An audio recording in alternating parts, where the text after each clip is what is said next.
All right, and other news that are worth your attention today, the South African Reserve Bank will make its repo rate decision at around 3 p.m. as per tradition this afternoon. Economists are expecting a 25 basis points cut in the repo rate, taking it to about 7.5%.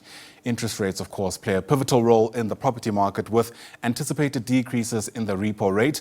First-time home buyers could find it more favorable for borrowing conditions. Lower interest rates can also significantly reduce monthly repayments, making it easier for young buyers to enter the market. Let's get a better understanding of what we can anticipate. Bring in Owen Khumalo, Chief Executive Officer of Weaver Investment Management, and joins us now via our video link. Owen, it's lovely to see you. Thank you very much indeed for making time to speak to us. It seems there is unanimous sentiment that we are going to see yet another cut from the repo rate as part of our rate cutting cycle. The question, I suppose, is how much of that cut do you reckon we can anticipate? Good morning, Ayand, and thanks for having me. I think, as you said in your intro piece, the consensus in the market among economists that have been polled is pointing to an expectation of a 25 basis points rate cut this afternoon. But then again, we've been surprised by the Reserve Bank governor in the past with his fellow MPC members when they started this interest rate cutting cycle, we expected a higher cut, and he only came in at 25 basis points instead of the expected 50. And also, he may take a lead from the Federal Reserve in the US, where last night, after 3 consecutive rate cuts, in this cycle, they actually paused the rate cuts. So yeah, we say wait and see, but expectation is that we should get a 25 basis points rate cut. And I suppose we always look to the property market to get a sense of how generally South Africans and people elsewhere are responding to these decisions. How are we seeing the trends unfold in property at the moment? I mean, when there is a cut, we anticipate a whole lot more people may feel optimistic about making those long-term commitments to acquire debt. Yeah, I think it also touches on affordability. So as interest rates come down, becomes affordable for especially first-time home buyers to buy in. It's a relief for existing homeowners that have got mortgages. It means, especially those that have got variable interest rate mortgages, it means their monthly repayment does come down.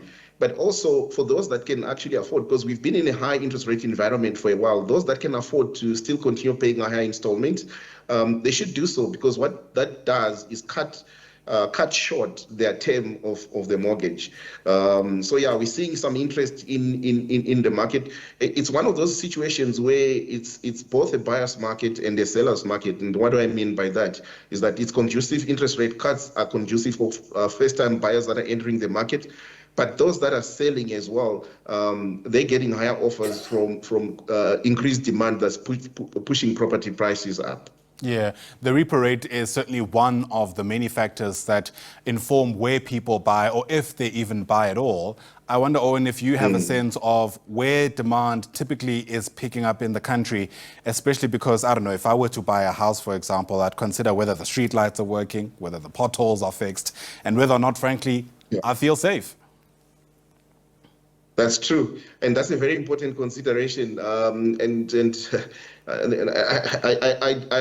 driven on Joburg roads for the better part of the last 30 years, and you can see the deterioration. There are some suburbs that it was unheard of to see sewage flowing in the streets, but now no suburb is immune. So where we're seeing demand for those that are buying, when it comes to security, when it comes to concerns with infrastructure, like you're saying, potholes, is in security estates. So privately owned security estates offer better security, but also the facilities tend to be quite better than if you were to buy in an existing suburb with a freestanding house. So yeah, we're seeing a lot of interest in estates, but also from an investment point of view, investors are actually making money from property.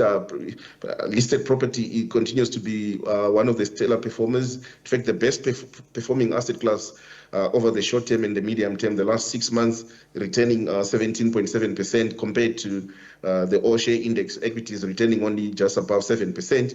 And for the 1 year and 3 years, again, screaming ahead, 1 year return of 29% versus the O-share of 13%, and 3 years return of just under 13% versus 9% from the O-share index. So yeah, it's as much as when you physically buy property, you get to benefit from the occupation and from an investment point of view, the appreciation in value. But for even savvy investors, especially institutional investors and some retail investors that choose listed property, they're being rewarded handsomely in this environment from listed property. Is it too soon to tell how the rental market is responding to all of this, Owen? I think some people, of course, may be still a bit nervous about buying, but perhaps maybe more optimistic about renting property. Yeah, that's true. I think it's a bit too soon to tell.